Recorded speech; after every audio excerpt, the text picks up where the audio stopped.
Today, I'm having a gas with Crispin Hands, who is the founder, director, creative chief, putter out of fires over at Lionshead Pro. I'm also the janitor. It's Also the janitor. It looks like you might be a Steinberg user as well. I sure am.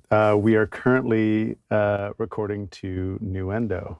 Nice. So you and Hans Zimmer, you have that in common, and a bunch of other stuff as well, as in you've both done work for Disney and other big studios. I don't dare compare to his lord and masterness, but I've actually been in Hans's studio. Sadly, I've been in his studio like 3 or 4 times while he was not there, because I was working with, the first time I was working with Trevor Morris, who's the composer for Vikings. And then later on, I was working with Ramin Djawadi, who did Game of Thrones and Westworld. And Ramin's fantastic. So we worked together on Gears 5. That was a lot of fun. He's an incredible, he's such an amazing composer, but he's just also a really, really lovely guy, and a great collaborator. It's like he certainly taught me to up my game in terms of how I interface with clients and things like that. He's such an incredible professional. This is good because I want to talk a lot more about this as the show goes on. A lot of the things you may have found this in your career, that a lot of the things that people don't teach you about or don't prepare you for is less the composition of music, less the production of sound. Is much, much more how to deal with the business, how to find projects, how to deal with projects that are ongoing. So we want to talk about all of that, but the cool stuff first. So you've been at Remote Control Studios with Ramin. Am I saying that right? Ramin.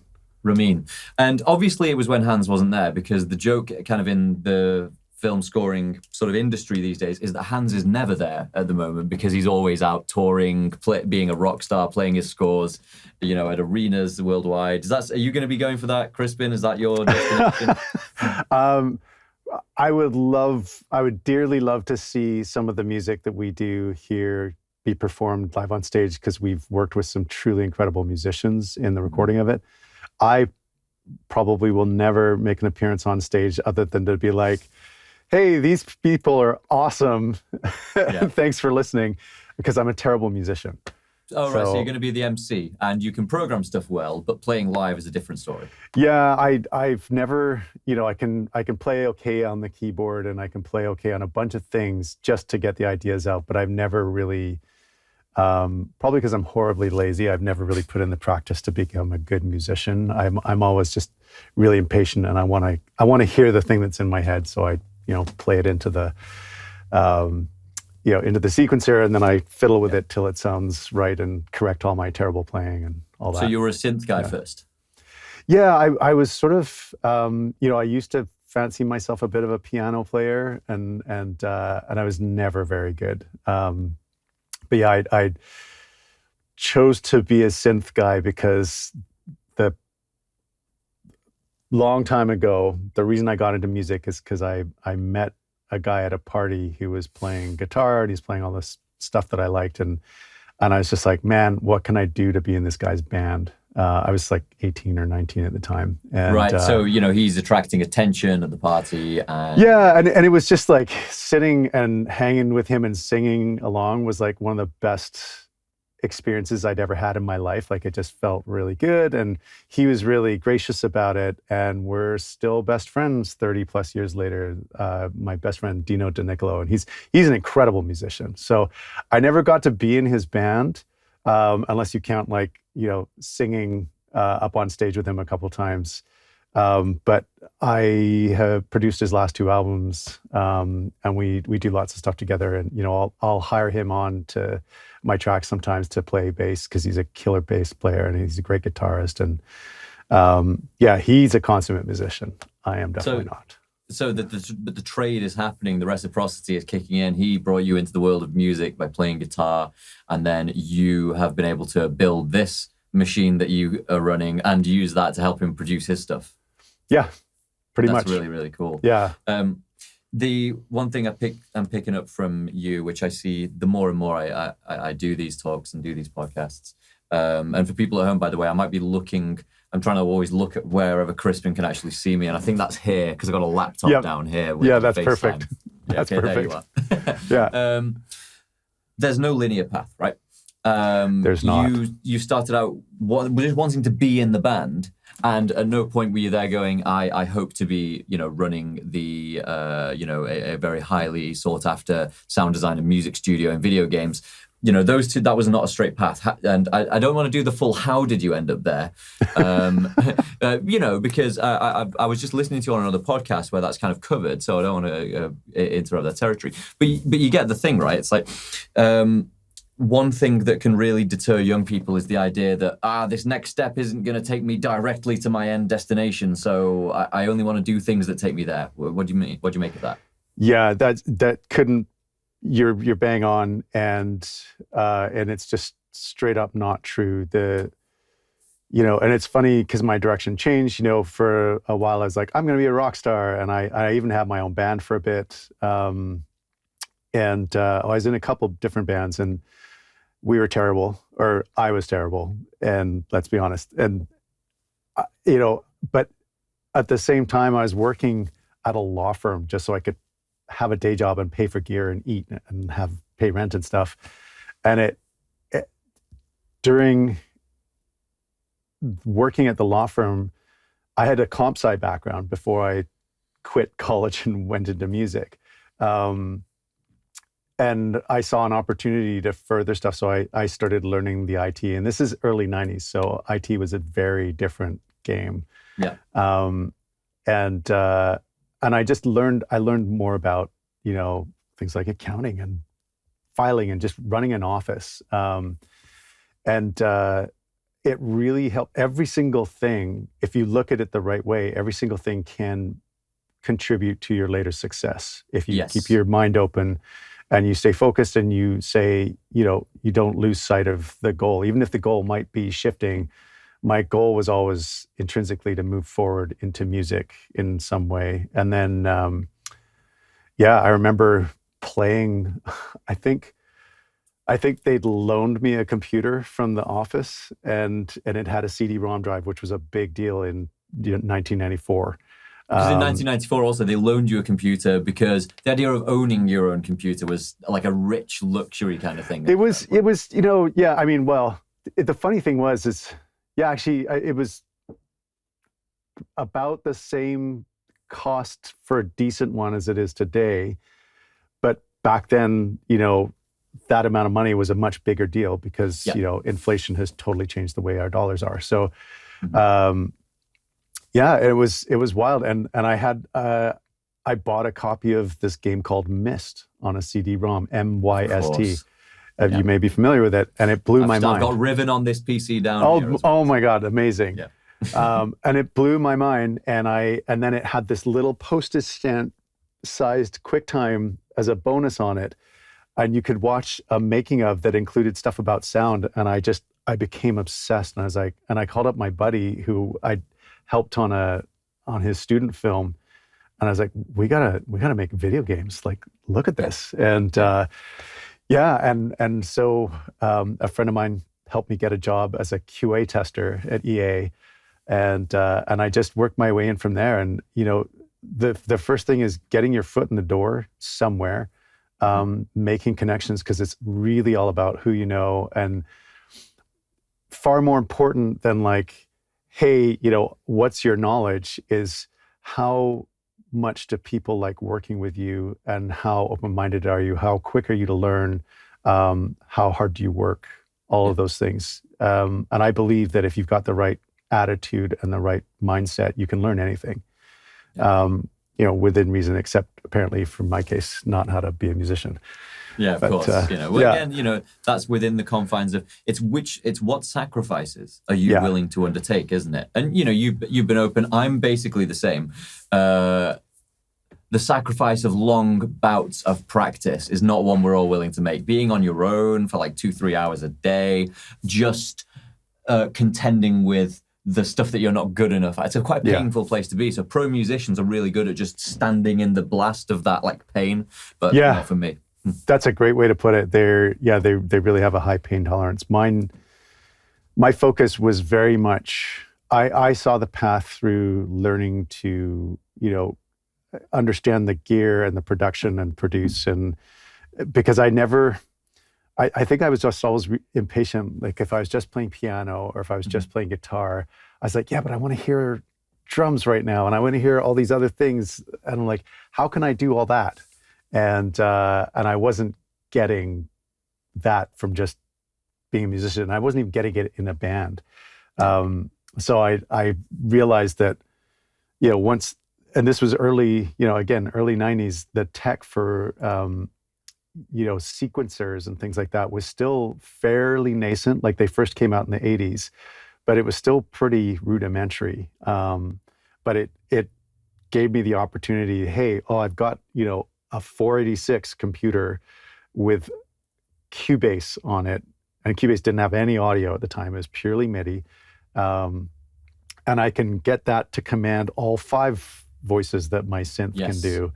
And then I added one little extra synth module, and now I've got another like 4 voices. Yep. Wow. I've got a whole 9 instruments that I can play at once. And that was really satisfying to me too. And I guess that was probably my first inkling that I was headed to be a composer, because as a composer, we write for all the instruments, and that's my focus just started because of that impatience with wanting to hear what was in my head.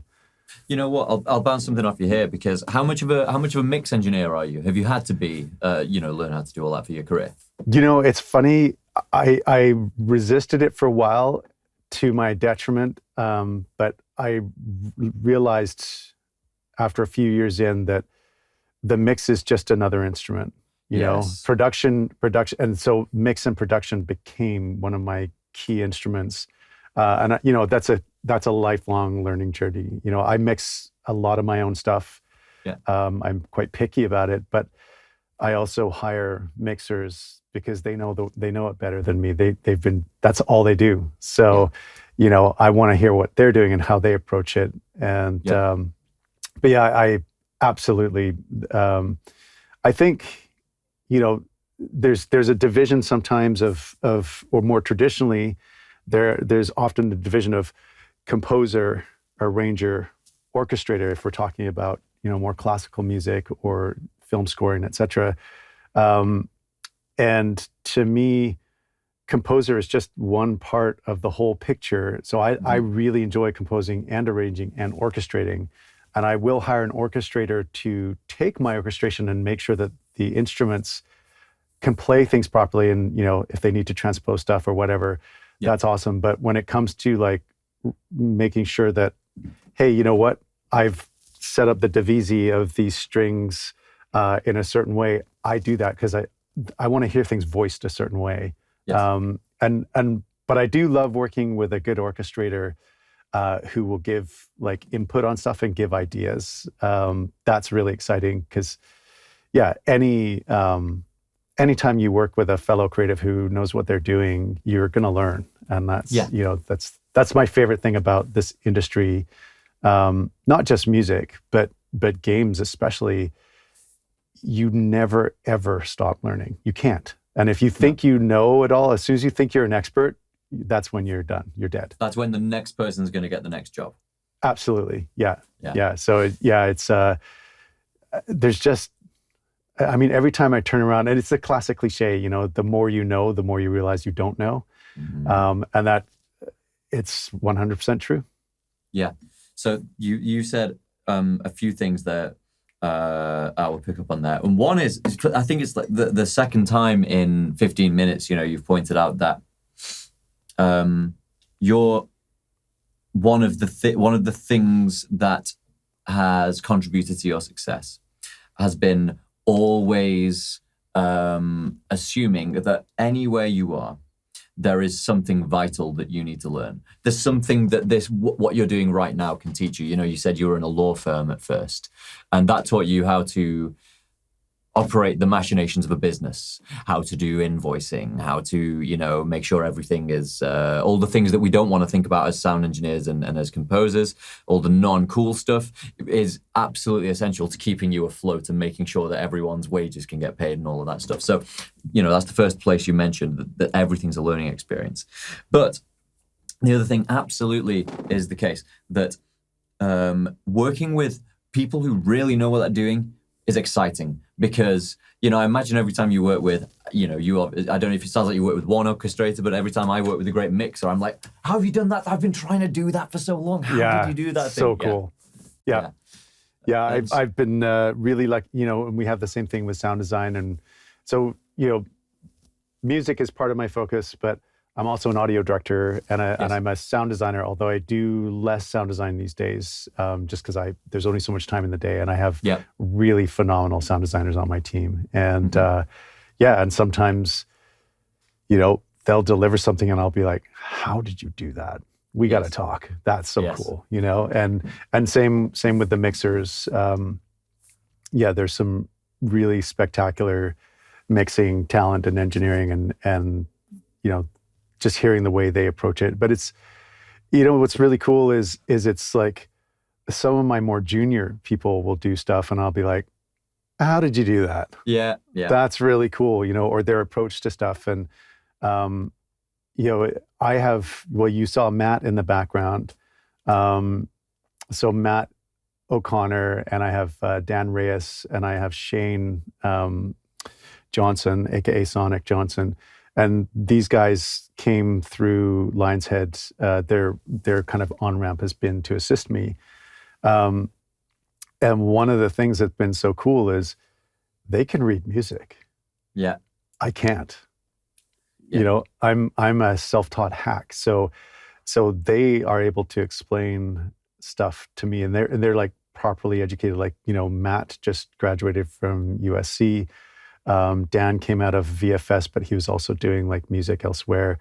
So the way, they know the names of chords that I don't know, It's like, it's really cool. So I get to learn from them, and I see their approach to doing stuff and the way they talk about things. And I'm like, oh, okay, I'm picking up little bits. And, but what's super cool is the reason I brought them on is because they displayed from the get-go this real drive, passion, determination, very polite persistence, and this thoroughness and attention to detail. And you can just tell they really care, and they demonstrated that they really liked what we're doing, and they cared about that. And that was like, I was like, okay, you're in.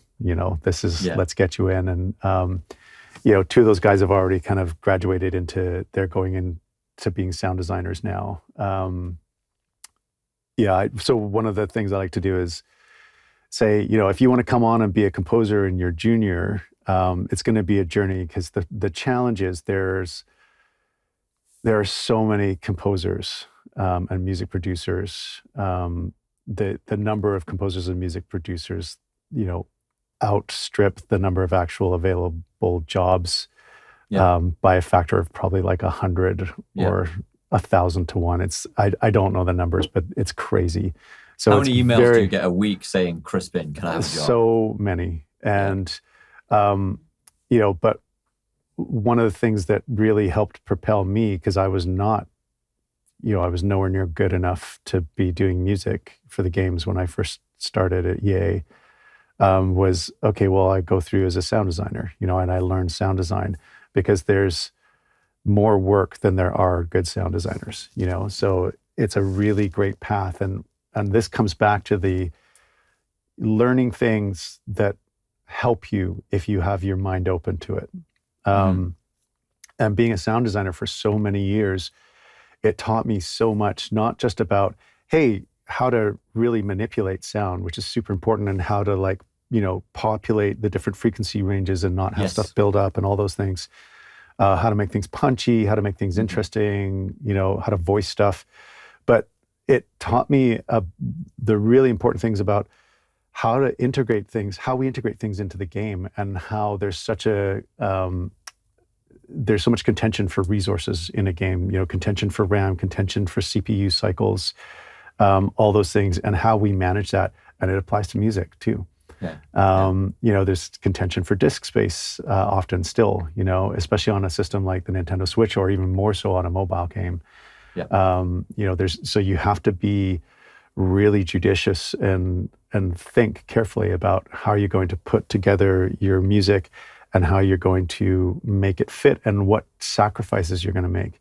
But in addition to all of that, and also, sorry, just quickly, how you're going to be inventive about your implementation to make things interactive in the music. And of course, the same with the sound design. I mean, when I was at EA, we were working on Need for Speed, like the first 5 of them on the Sony PlayStation 1. And that thing, I think it had 512K of sound RAM. Yeah, actually, that might be higher than it was. I can't remember. But the upshot was that our player engines had to fit into, I believe it was either 80K or 160K of RAM. Right. So just for someone like me who is a bit less educated about these things. Sure. 80K, 160K. This is more or less a tenth of a megabyte. Is that right? Right. Correct. Okay. So all of the audio for all of the games that I grew up with, because I'm a Nintendo 64 guy. Oh yeah, there was even less RAM on that. So you're fitting everything and all these wonderful soundtracks. I spoke to a musicologist for about an hour on the podcast about Ocarina of Time, and I'm like, so that's all being fit into about 80K. Oh, it's like, I actually don't know what the RAM was on the N64, and it was dependent on, like, there were different cart sizes. Mm-hmm. It was very, very little, much less than the PlayStation 1. Right. And so all the music you hear on the N64 it's a bunch of samples stored in, and then MIDI plays those samples in real time. Right. Whereas on the PlayStation 1, for the most part, we were like, hey, we have a CD now, so we'll stream actual, like, wave files off the, except they'd be compressed. So they were compressed using Sony's compression. The analogy we used for the layman on the last one was that it's like, instead of putting a sound recording into the game, tell me if this is right, it's more like you're putting the sheet music into the code of the game. Correct. And then it's being played. Right, okay. So that's what it was on the N64 and some PS1 games, actually. So games like Crash Bandicoot, that was all MIDI. Yeah. But games like Need for Speed, we had, full wave, like, stereo music that was streaming off the disc from a compressed file. So think MP3, but we didn't have MP3 at that time. Even MP3, lossier. Yeah. Oh yeah. Yeah. And so normally the music would get recorded at 44 kilohertz, and then it would be put onto the disc at 22, and then compressed from there. So you've got half a generation down to begin with.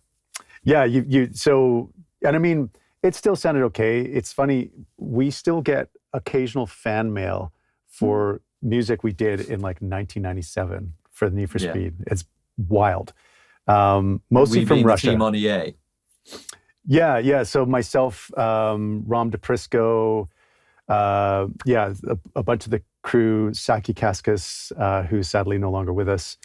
All of us who did music on that, people still talk about it, and it's so funny because, I mean, well, Rom and Saki did amazing stuff. I was just fledgling. I had no idea what I was doing, and I just got lucky with a couple tracks. 24 at the time. I think I was 25, maybe.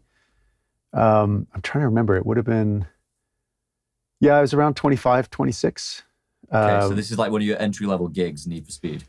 Yeah, and this was after spending a year in QA just so I could get, like, led into the audio department. Yeah. But it was wild. But again, back to about learning at the time, it was so much about not just learning the ins and outs of the tech, which is super important. So, if you want to get into game audio or game music, learn implementation. That's the number one thing you can learn because so many people don't have it. And if you have that, you have a major advantage. Okay, But so should we? I don't want to cut you off, but I feel like we should probably spend a good 10 minutes just going into that area, implementation, because to someone who hasn't even grazed the surface, which we happen to have done at Gas, I get that what you're saying is we're talking about middleware, right? We're talking about getting your sounds into the engine of the game in a way that takes that responsibility away from the developers. Yeah, and it's so yeah, we could talk about middleware, we could talk about Fmod and Wise, or even Fabric, and then there's some studios that have their own bespoke stuff, and then but there's also Unreal and Unity have their own audio stuff built in, Right. and Unreal's is becoming more and more fully fledged. Personally, my favorite combination is Wise and Unreal 5. Okay. Like together, you can do really incredible stuff. Can you So give an example of what it is about those two dovetailing is really, really good? Wise is really, really great for getting a whole bunch of audio in and tuning it and making it sound good and react in certain ways, regardless of whether you're using Unity or Unreal. It's fantastic for all of that, and it's really mature. I mean, it's been in development for a really long time, and they get it, But Unreal is amazing because of blueprints. You can roll your own stuff. So you can roll your own logic without a programmer for how you're choosing to fire off the sounds. You can hook up your own sound events. You can, it's really easy to place all your sounds in the environment, and then give them behaviors based on game logic without writing a single line of code. You're doing What kind of behaviors are we talking? So for instance, you can be like, cool, I'm going to change the sound of this emitter based on time of day or weather, Yeah, okay, I'm with you. Or, we've got wind that kind of comes and goes through the thing. And we could even just be like, hey, we're going to roll an entire wind system ourselves, and we could set it up. And we can have it so that when the wind reaches certain peaks, certain emitters are hooked up to things like signs and flagpoles and stuff, and they make more noise as the wind gets louder, and that's something that if you have a reasonable idea of what you're doing in Unreal, you can just roll that yourself. Right, and so but help me as well with, we keep hearing the term roll. Is that like a little neologism industry term, or? Yeah, sure. I mean, I don't know if it's widely used, but it's basically you can script the stuff yourself, relatively simply, and then once it's all good, you can go to a programmer and be like, okay, hey, is this okay, or is it like weighing down the CPU, and do you want to write hard code it so it's optimized? Yeah. But does it help to have a sort of background in a programming language? Absolutely, yeah, but it's not essential, and that's one of the beauties of Unreal is you don't know how to code. You don't have to know how to code. It's always helpful because it helps you.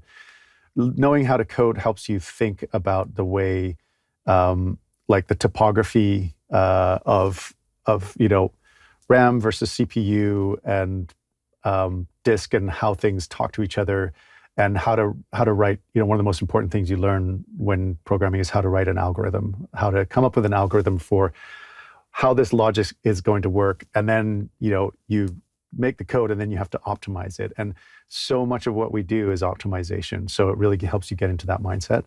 And I won't pretend that I'm a coder. I learned some code. I learned some assembler, and I learned some C and some Pascal way back when. And I've done Lua on a few games. It's like, but it's very like my first program, two-finger typing code for me.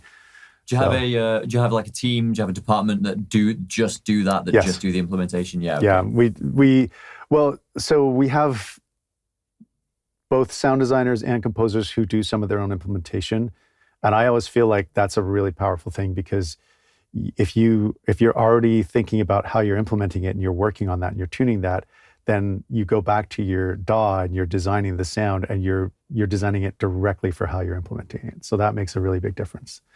Right. Yeah. So the implementation, and you said optimization as well, and I'm guessing that kind of amounts to troubleshooting in some sense. So yes and no. So troubleshooting is different. That's every game, every piece of software has bugs, and every single game that you've ever played ships with bugs. Because you can never fix them all. And what happens is you take care of what we call the priority ones first, the things that break the game badly or crash or whatever, or other ones that are really noticeable or really painful. And then you go for the priority twos, which are like, oh, this is frustrating, we got to fix this. And then the priority threes are like, oh, that's a little bit of a blemish, and so forth. And you do as many of those as you can before you're cut off and they ship it, because the ship date is the ship date, generally speaking. It's funny because in my mind, what you're describing as priority 3 is the kind of thing that like normally makes me go, this game sucks. Like they haven't fixed this, Sometimes that'll be a priority 2 that slipped through the cracks. Right, yeah. One of the challenges is that, as developers, we're trying to cram as much goodness into the game as possible because we want players to love it. We're gamers, and we hate it when a game sucks. Yeah. And the worst feeling is when you work on a game for, 2, 3, 4 years and you ship it and you're like, that sucks. You just feel like you wasted a whole bunch of your life. Or like you put all this love into it and then something slips through the crack that breaks it and then people are not enjoying it. And you're like, oh man, we put so much work into that. Yeah. And people, it's funny, I see, YouTube comments or comments on forums and Twitter or whatever, Reddit, about being like, oh, why can't they make this game? These guys don't know what they're doing. They're idiots. Like, you have no idea how hard these teams work. And how many people there are. Yeah, it's absolutely. And there are just so many forces working against you at all times, and any one of them can trip you up. I worked on a game called Impossible Creatures way back when, like 20 years ago. And I was really proud. It was my first game where I was audio director and composer. And I did the majority of the sound design, blah, blah, blah. Wrote most of the music except for the main theme, which was done by a guy named Jeremy Soule. And we shipped it. And I rolled off the project because I was a contractor. And after I rolled off, a programmer changed something in the game that he thought was innocuous. And it caused this is an RTS, so you had henchmen. And it caused the henchmen to constantly spam the phrase, the critters are under attack. In every review, that was what they talked about. And I was absolutely heartbroken. Because you're like, there's one bit of like, so they've got this big network of things that are interacting. Mm-hmm. And one of them was slightly tuned differently. And that caused the whole thing to do this. Yeah. And he didn't test his changes against that. He didn't go and listen to like the effect of that. Maybe he didn't even know to. It might have been like some designer asked him to tune one little thing, but it broke my audio, and I was already gone. I was already on to something else, and I couldn't. Like the contract was over, so I couldn't work on it. The door's locked, and you can't get back. Yeah, I didn't even know about it until I started seeing the reviews come in, and I just I was like getting stabbed. I was just like so gutted, and so I made a real promise to myself that I would do everything in my power to make sure that never happened again. And and so that leads me to kind of back to what I was saying before a little bit about the other things you learn when you're in game development, and that you learn especially as a sound designer, because as a sound designer, you're much more involved in the day-to-day than a composer where you you spend a week or whatever writing a track and kind of throw it over the fence a lot of the time. You learn how to work with teams, and more specifically, you learn how dev teams are organized and how they, how different departments tend to prioritize things and how they tend to think, and how it's really important for you to make sure that you make it clear to them, A, that you're there to support them and make their stuff as cool as possible, but B, that you have to be on top of what they're doing, because sometimes these little things they do, they will break your work. Yes. Or that you actually need to understand how the different departments actually interact, not just that they are there, but that, because obviously I'm speaking with enormous layman kind of alarms going off here. I'm not part of this world, but in any complex organization, that interaction that we described, that kind of, this counterbalance is a factor, So I'm in, Yeah. I'm more in we work in advertising, post-production. Okay. Similar things to you, composition, sound design, post-production, mixing it all together. And what, you find that the people who work with studios like us all the time are still, for instance, unclear about the distinction between mixing the music and mixing the music with the sound and the voice. Yeah. And so it's like, oh, well, you're doing a mix. How come it's not mixed? It's like, no, and so that you've got to be very clear with your communication so that gets planned into the work pipeline early enough so that it can all get finished on time. And you're doing stuff like this, but in a more complex way with people who, I don't know, design the environments or, what can go wrong? Yeah, absolutely. And I've made a lot of mistakes, many of them daily. But in the early years, one of my biggest mistake was I was so focused on doing the best that I possibly could for audio that I don't think I had the right enough compassion for the other disciplines and the other departments and what they were doing. And so sometimes don't you understand how I do this kind of thing? Well, it's more like, hey, you're breaking my sound, Yes. Like, no, we got to get this right, and like making a big fuss and like, no, we've got to have these resources, blah, blah, blah. And it is important to fight for stuff. But the fight gets far easier when you look at it and communicate it through the lens of we're making, design, gameplay is absolutely king. It's paramount. And story, those are the two, king and queen. They are and paramount. Everything serves those two things. Yeah. And if, you might be like, hey, but I made this really cool sound, I want to hear it. If that's not serving gameplay, if it's not serving story, it doesn't matter. It's irrelevant. That's just you, like that's you and your ego. So the most important thing, and ultimately, here's the other thing that's an even more important thing, it's a hard lesson to learn as an artist. I use air quotes there. The most important thing is that the players are loving what's happening, and that they're coming back for more, and that they're telling their friends, and that we're selling copies. Because if you don't sell enough copies of the game, the studio shuts down, because it's really expensive to make these games. It costs so much money. And so it's really important. The way we think about it now is, gameplay and story, absolutely. And in tandem with that, how are we making, the sound design, the sound effects, how are they super signature and iconic? How are they very clean and legible? And also, it's the same with the music. How are we either setting a really nice vibe that supports everything that's going on without getting in the way, or how are we, in specific focused moments, saying, hey, we've created a theme, and every time you hear this theme, that it's something about this. And it's telling you that even if you're not like consciously aware that like, oh, there's that theme, this thing's happening, you're subconsciously, you tie it together, and you're like, oh, this is about this character or this arc or this conflict or this overall situation. So that's something, and I actually get a huge amount of joy out of doing that when composing and like really thinking about, how, because if you have too many themes, then it becomes kind of like, it's hard for people to connect to it and relate to it. So you have to sort of decide like, okay, I want, 2 to 3, maybe 4 or 5, like really strong themes, depending on how big or how long the story is.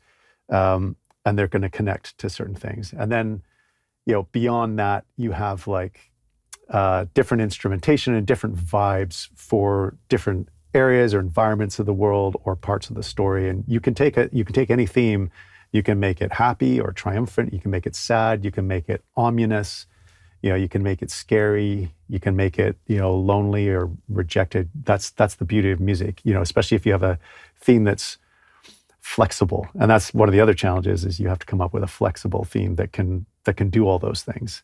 And I have to tell you, working with Ramin Djawadi and hearing what he was doing really, really nailed that one home for me. He's an absolute master at that. So it changed the way I wrote after that. Watching him on Gears of War. Yeah. And it's because so I was the music director on that on Gears 5. So basically he and I, like, I kind of like mapped out, hey, here are the themes that we want and what we want them to mean. Can you go write these?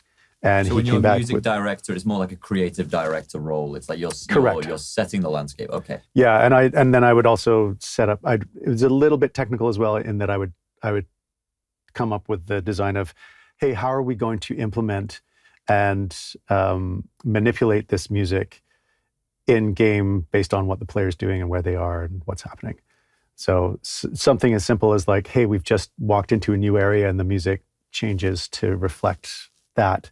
And we'll think about things like, in Gears 5, you go through a whole bunch of areas that you went through in Gears 2. So we actually like kind of Easter egged a bunch of the Gears 2 themes and music in what we were doing there. And some of that I wrote myself because, I wrote about an hour of the music in Gears 5 because we wanted Ramin to focus on, you only get so much budget to work with. And Ramin is one of the most sought after composers in the world. So, we could work with a certain amount of music from him, which he delivered, and it was spectacular. And then for like the extra little bits of dressing here and there, I just did that myself. But it was cool because I would, run with some of his themes, or I would run with some of the themes written by Steve Jablonsky and Kevin Riepel from the earlier Gears. And I'd work those into the environment so that you kind of got these echoes or ghosts from the past as you're walking through. That's really awesome. It's also, there's something kind of just amusing about the image of the musical director going, okay, well, they can't afford Ramin, so I'm just going to have to fill this with some, the inversion of authority there. So I want to be kind of clear that it's not that they couldn't afford, it's just that we were given a certain budget of a number of minutes and like, this is what you get. And Ramin's busy too. So it's like, he only has time for so much. Mm-hmm. And so basically beyond 2 hours of music, anything else we want, we have to roll it. And in a motion picture, there'll be. Have you ever done motion picture, or has it always been games? No, I've done film and TV. Go ahead. I'm very interested to hear your experiences. Well, you know that you're typically a supervisor, and the composer or just the supervisor will spot the media and say, this is where we need music, this is where we need music. Is it the same with games? That's the first question. Do you play the experience and go, this is going to need this, or do you start much earlier, way before you can actually get into it? Great question, and it really depends on the game. For Gears 5, we started a lot earlier, and the thing is that it's not like they go and shoot the game and all of a sudden you have all this stuff. It's like they have to build all the environments. They build the characters. They mocap the characters and they capture their performances, but that's ongoing throughout the entire development. And they'll build a level and they'll play through and they'll change it until it plays well. And those changes can be quite dramatic. But what we do is we go, hey, generally speaking, we're going to map out a general story, and these are the general environments that we think we're going to want, so that the artists can start building the art for those environments. But knowing that the geometry is going to change quite a bit, and the final art isn't going to happen until much further down the line.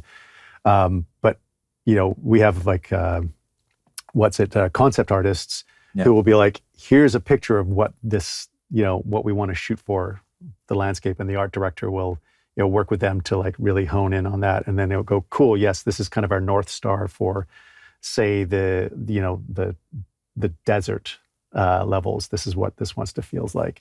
And so the art direction is kind of locked in and committed to from early on.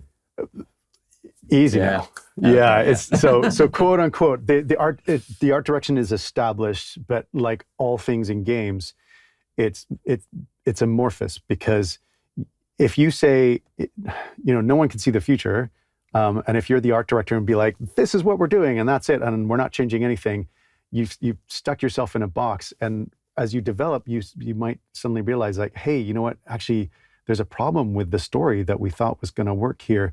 It's not going to work, and we actually have to change this level to make this, this part of story connect to this other part properly, or the gameplay just doesn't feel right, or it's just not a fun environment. So we're going to change it, And I remember hearing, I had friends who worked on the Uncharted games and the Last of Us games, and they'd build entire levels and spend months or even years working on them, and then sometimes throw them out. And so it's just what we actually threw out a part of a level, a pretty big part of a level on Gears 5, and I was bummed because I thought it was awesome. But they had to make decisions. Again, gameplay and story are paramount, and also it's a question sometimes of like, okay, that's cool for gameplay, but there's problems, and it's going to take longer to solve these problems and make it good than we have. And you want the experience to be as good as possible. So you have to kill your babies sometimes. You have to throw that out, and you're like, we don't have time to make that as good as it deserves to be for the players. So there's a lot of heartbreak that happens in development. So it's like that's why I'm always kind of like, oh guys, give us a break when you see people complaining on YouTube or whatever. It's like, we've already been through the ringer to get you this much. It's an experience, and I get it. Like we build this for the players, and so at the same time, I'm like, I love that you're so passionate about this, right? So it's such a double-edged sword. It's like, I love that you're so passionate and that you want it to be better. And like, in some cases, you see a comment and you're like, yeah, we wish we could have done that, or like, hey, that's actually not a bad idea. But there's so many forces at play that. Do you know any of the guys on Battlefield at EA? I used to, it depends which one, because there's been a number. I knew a bunch of people on, the Star Wars Battlefront. No, sorry, I mean Battlefield. I knew a bunch of the audio team. I knew a bunch of the audio team that was on Battlefield. I don't know if they're all still the same, but I knew a few of them. Yeah, really amazing team. I mean, more than I realized, I'd taken a long hiatus from gaming because when I was growing up, gaming was still the thing you shouldn't do while you should be doing homework. Yeah. And, so I checked out around 16, which was 2011. Right, okay. And then came back a few years later, and one of my best friends is a serious gamer. And I saw, not only the landscape transformed, and now this was this, huge monolithic industry eclipsing film and all the rest of it. But also that audio and sound precisely affected the gameplay way more than I realized now. So, my mate Chris, he plays Battlefield, and he's like, mostly I'm listening a lot of the time. I'm listening for where footsteps are. And I had no idea the spatial element had become, such a huge part of it. We'll get back onto that, because the thing I was saying about 2042 was I went onto Steam to get it because they said you have to get on this. We'll it's a great discount. And it was like reviews had been mostly negative. Yeah. And, they'd had to do a whole load of overhaul and redesign. I don't really understand why, but the point is that must be devastating to have this kind of big, clear community voice just saying, no, try again. And like you're saying, it's like, we've done 5-6 years already on this, and we thought we had it all worked out. Yeah, I mean, it's never we thought we had it all worked out, because we always, every time they like cut us off and they start shipping, you're like, oh God, there's so much still we want to do, or it kills you a little bit. But it was, I hear you. It's basically exactly that. And the funny thing is, I bet when you played that game, you're like, this is great. Yeah. You're like, what's everyone complaining about? And it's, there's certain things that I think are mistakes that developers made, and I don't want to get into it too much. Not developers, actually, publishers, where they try too hard to squeeze cash out of a game without realizing that, like, delivering something that's high quality is going to be way better long term for your brand than like delivering something that's like mediocre, but you paint it up a lot, you doll it up, and you market the heck out of it, and then you sell a whole bunch of, you make everybody buy a ton of microtransactions. Like, if you're just making everything harder for long term. And I get that it's great for short term profits, but I do really feel like it damages it puts a real stain on your rep for long term. And I'm personally I really prefer, let's ship something high quality, let's do high quality work that people talk about for years and get excited about, and they go, oh, it's this studio, I'm going to buy that game because every time I played a game by this studio, it's amazing. Yes, yes. Yeah. You know, like I suppose, again, I'm not so into gaming that I'm willing to take this. I'd put all my money on this, but I'm guessing that like Valve, for example, are a studio with an ironclad reputation. Yeah. Yeah, and you know, for a really long time, and to a large degree still, Blizzard, Naughty Dog, Naughty Dog releases a game, or Sony Santa Monica, like everyone's playing that. Yeah. And it's really cool, and I'd love. I think the challenge is when you have a property that has a past, like Gears of War. People really kind of view it through rose-colored glasses, and they're really attached to the experiences they had. And you've got half the fans clamoring for something new, and then half the fans hate that you change something. And so it's a real challenge there. But I think the coalition has done an incredible job on those games and continues to do it. And I can tell you that every single member of that team cares, and they care more than any of the players. And so like the number of long meetings and arguments that are had over certain changes, it gets talked about a lot. And these changes are not made lightly. So. No. I feel really lucky to be involved with that. There's such an amazing team to work with. And similarly, working with the Minecraft team, they're phenomenal. Disney has been amazing, so incredibly supportive, and it's so cool because when you work with Disney, they're extremely rightfully careful about how their IP is represented. So music for a certain level that's like, hey, this is Agrabah from Aladdin. Yeah. It has to sound a certain way without sounding too much like the original composer, because that's a different legal conversation if you're starting to ape the original composer. So and the sounds for the characters and all of that. But what was great about it is that feedback. And this comes back to the things you learn. The feedback is such a gift because it makes you better, and it helps you see their perspective and understand what their priorities are. And the number one thing you can do is understand what their priorities are. Because if you understand that, and if you're shooting for that, then two magical things happen. One is you get a really great result because you're all thinking about the same thing. And more importantly, they start to trust you. Yeah. Because, as a creative, I'm sure you've had the experience of like, hey, you hand off something to somebody and you don't know if they can do it, and they don't know if they're gonna represent your ideas or represent your vision or represent you well. And that's terrifying, But so the number one thing, because I've had that thing, when I'm working on music and I hand off something to somebody, or I hand off the sound design to somebody and say, okay, go with this. It was a really hard thing to learn to let go of, like, no, I want to control everything. But it's even harder when your IP is beloved by, not millions, but billions of fans. And that's what we're talking about with Disney. There are billions of fans.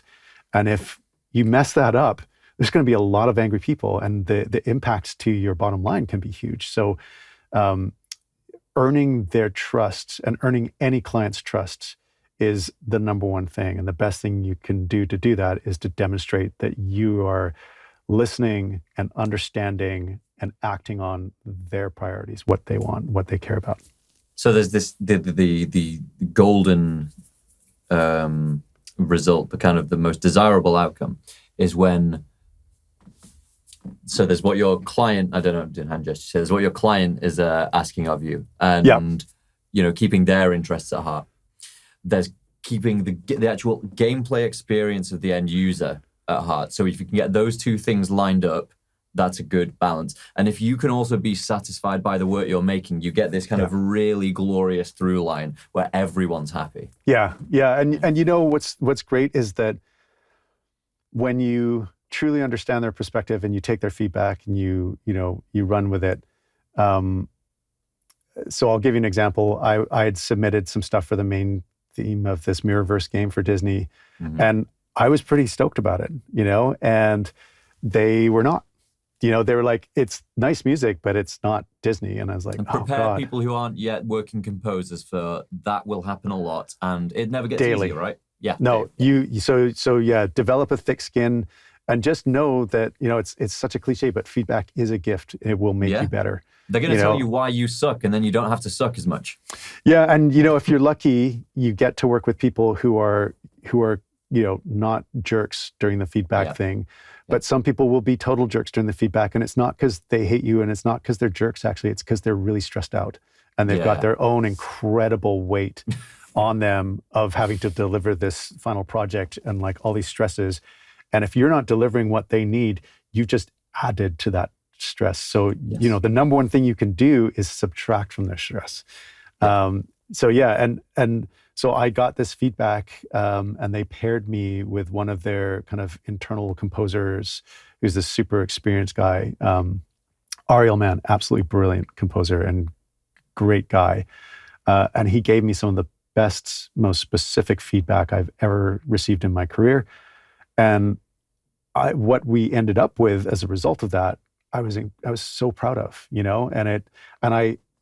by listening. And when he first was giving me the feedback, I was just like, oh God, and not because of the way he gave it, because he gave it in such a lovely and professional way, but I was just like, oh man, I'm failing all over the place. And it's like, no, you approached it with one perspective and they're giving you a different perspective. And he taught me a whole bunch of stuff, and it literally made me a better composer for every piece that I've written since. It was so cool. It was such a gift to get to have that experience. And the end result was far better. You mentioned stress tolerance being a key component. So I know we're not allowed to actually go in depth and talk about this. Just to briefly brush over and mention it as you have done, that Minecraft Legends is coming out this year. Yes, and that Lionshead has been deeply involved. Have you delivered the full audio package? Yeah. So we've. I don't know if I can tell you that actually, but I can tell you that we've delivered all of the music, and they just released a little mini dev diary covering the music and sound with some of us in it. So it's myself and Blackbird, who is the main developer, and Mo Yang, their audio leads. Mo Yang has their audio director, Samuel, and Blackbird's audio lead, Sashin Reddy.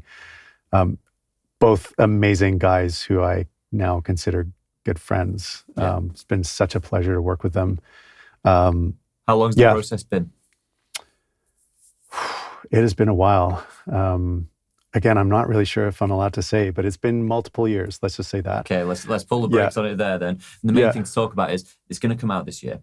It's coming out in April. And it was really exciting because we have a big orchestral score, and we recorded it at Abbey Road with the London Symphony players.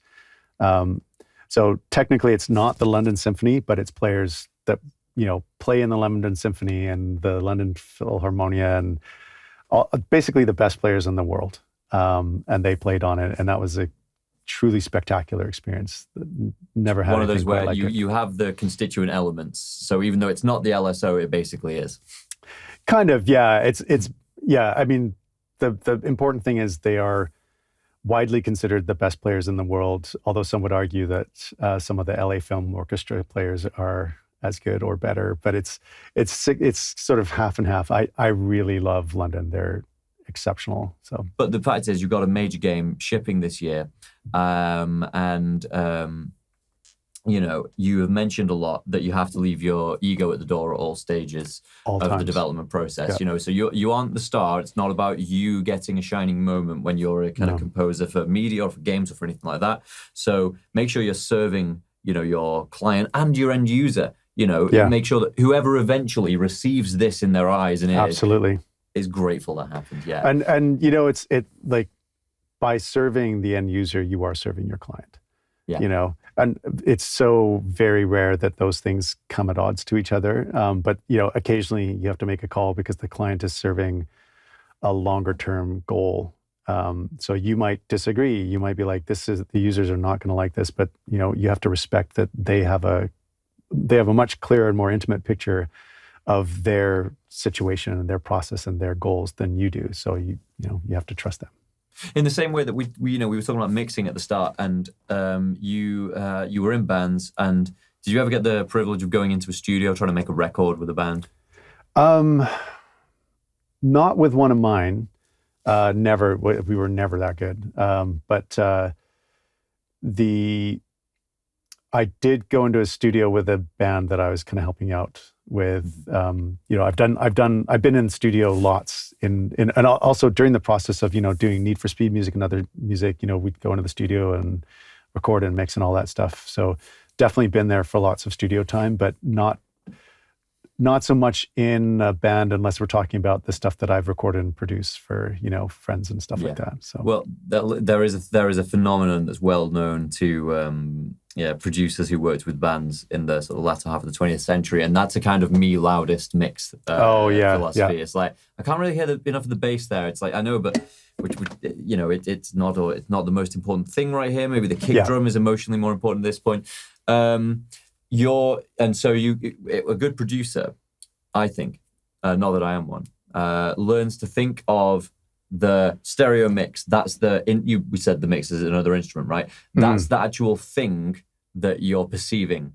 And so does the mix have enough low end? It's like, no, well, where are you going to get it from and put some in? Does it need to be sustained or does it need impact? And you're not thinking about drums and about bass, but you're thinking about the low end. And so it's the same with regards to the experience of producing a video game. You're not there thinking the music has to be the most important thing. You're like, the music has to serve the player, and if one day they talk about the music being good, then that's a great privilege, but you can't be thinking that with the end in mind, like I'm gonna carve my legacy here.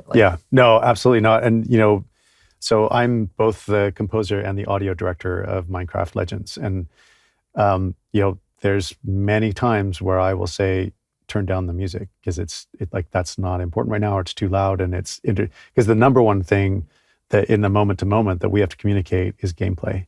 And Legends, I mean, it's known now because there's been lots of footage online. It's basically an action RTS. And so there's a lot of stuff that happens at the same time on the screen, and you can't have your eyes everywhere at once. There can be stuff happening all around and behind you. So we need to make sure that key sounds will cue the player, oh shoot, I've got to turn around and deal with this thing, or oh, they're doing that now. Okay, I better like create a counter attack or some kind of appropriate defense. But I'll tell you one thing that really struck out to me where I realized, like, okay, cool, I've got a handle on this ego thing, or just I'm prioritizing a little better than in the past. Was I was working on this film a few years ago called The Shipment, and we were in the mix, and I was just the composer, but we were in the mix at the soundstage, and I basically told them to kill a piece of music, and the mixer couldn't believe it. And I was like just kill it or pull it way out, because it's composers are always like, make more. Oh yeah.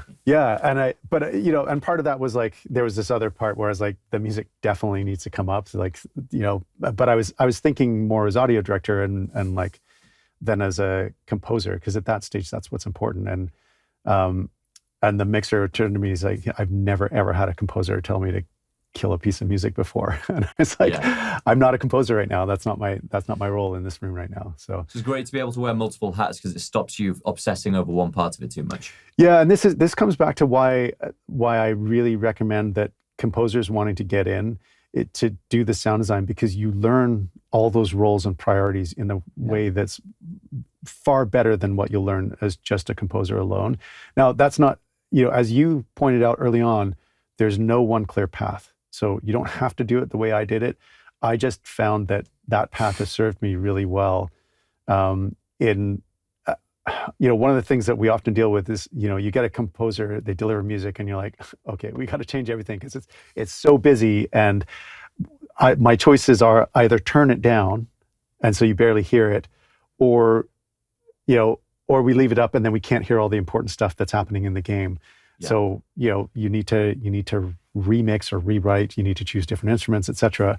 And I'm lucky because when I'm writing the music, I already know that. I already know that in advance. I know what's going to be happening in the game, or I have an idea, or at least I know to ask. And I'll cooperate with the sound designers and be like, hey, what are you thinking for this? Are you thinking like a lot of big mid-range stuff, or what's the thoughts here? And I'll try and make sure I stay out of that range. Or how often are we hearing these types of sound? Mm-hmm. Cool. So I can be in this range just a little bit here and there, but I can't be constant, and so on and so forth. I mean, that's a real privilege that I hope to experience one day. That you're working on a big team where all the other people have the same like nerdy obsessions that you do, and you can just talk to them. It happened once. We were working on a Pizza Hut commercial, and the post mix engineer, a great guy called Munsey down at Grand Central in London, just comes on to say, "Oh no, I'm going to be doing this with the sound, so the music needs to." And we just talked about frequencies. It's like, so voice is going to be at 400, so I can back off it. And the creatives who were also sort of on the Zoom call, because everyone has to be on a call even if they're not talking. They were like, "What? Do you speak your own language there? What are you talking about?" Nice. You get that all the time because you're working on these big teams where sound design is dovetailing with music and with voice. And we deliver this masterclass to agencies in London. And again, it's mostly a learning experience. It's more to learn stuff than to tell stuff that we already know. And one thing we found was that, let's say, older films and the great music of John Williams appeared to be, and I could be wrong about this, but it appeared to be composed around the locked edit. So you knew when there was going to be dialogue, so you would leave music out for those bits and then have your big moments on the other side. Feels less the case now. It feels like music's composed before the edit is locked, and you have to be able to move everything around. So it's a bit less melodically intrusive, let's say. Melody is a much less a part of movie soundtracks than it used to be, but it could be general. Yeah, I mean, I know. I partly think that some of that is just a matter of like style. I think culturally, and I think for a little while early on, like in the early 2000s in particular, melody started taking a back seat because it was like considered old fashioned, right. and it was more about silent movie. Yeah, it was more about like interesting textures and like just like here's a general emotion, but we're not getting bespoke with leitmotifs and things like that. I'm a really big fan of like, what feels right for this particular film, game, show, or whatever. Does it feel right to have certain melodies and some stories and some storytelling is like, what, we want to be very subtle and understated. So melody doesn't really have a big place, or if there is a melody, it needs to be very simple. And that's just a certain vibe, and it's really. There's no one prescriptive right or wrong way. It's just like the best way is to work with your team and your creative director or your director or whoever and find out, okay, what's your vision and what's the vision for the story? And sometimes they don't know. Mm-hmm. And so your job then, in my opinion, is to help them get there and go, hey, so this is the story I think you're telling. Here's one way we could try it.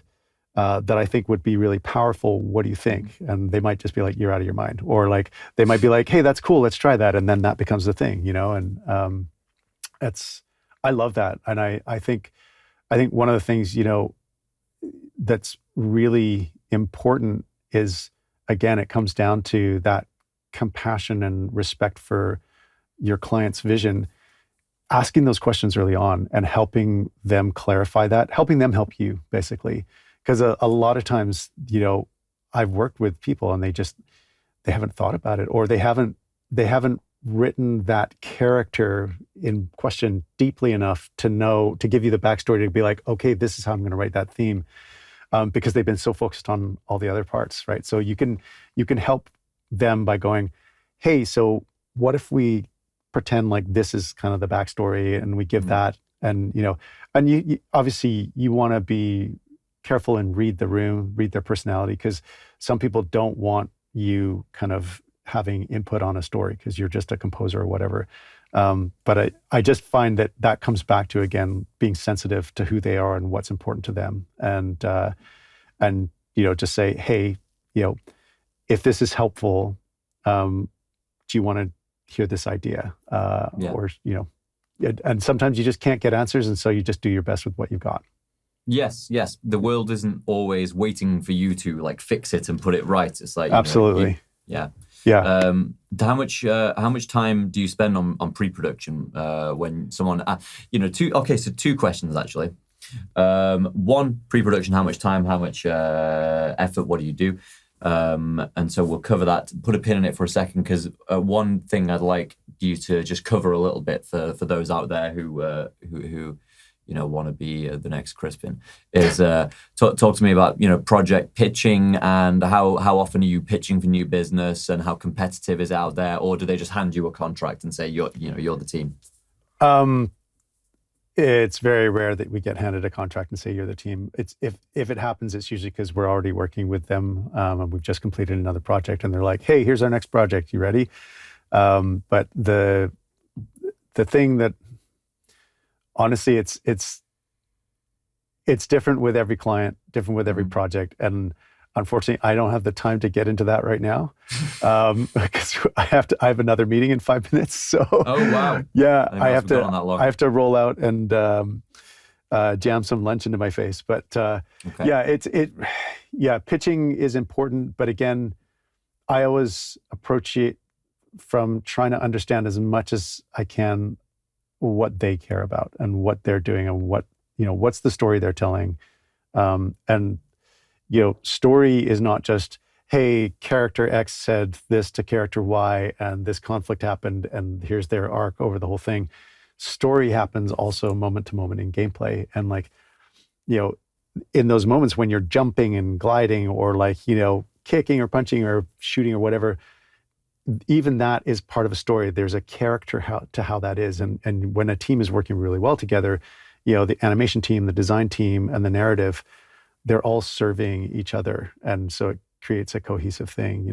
So for example, I think the gameplay in God of War beautifully tells the story of Kratos and who he is, and that's down to Cory Barlog is just such an incredible designer, but the story as well, and the animation team has done such an incredible job on that game of making how he moves and what he does feel like, yeah, this is all true to his character, and this is all true to this story that's happening right now. Similarly, when we work on Gears, the animation of the gears, the characters themselves, they have a weight to them that says these are incredible soldiers, and everything's heavy and everything's gritty and tough and dangerous and scary, and it's in how they move as well, and it's in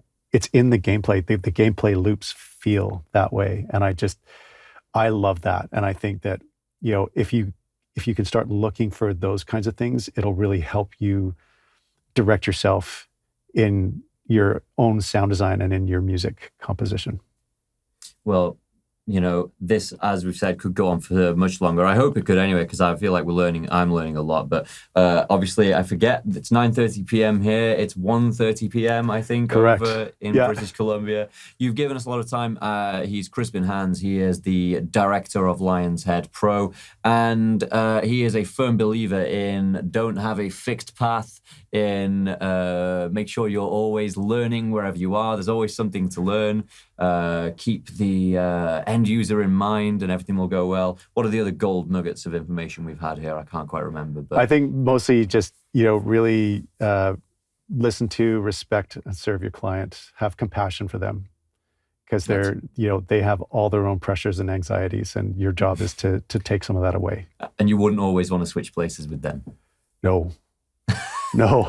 Yeah, I'm not good at what they're doing. I'm barely good at what I'm doing, so I'm going to stay right here. Of course. Yeah. It's been great, Crispin. I hope we can do it again Likewise. sometime. If you're ever back in London at Abbey Road, give us a shout and we'll come get you a beer. Lovely.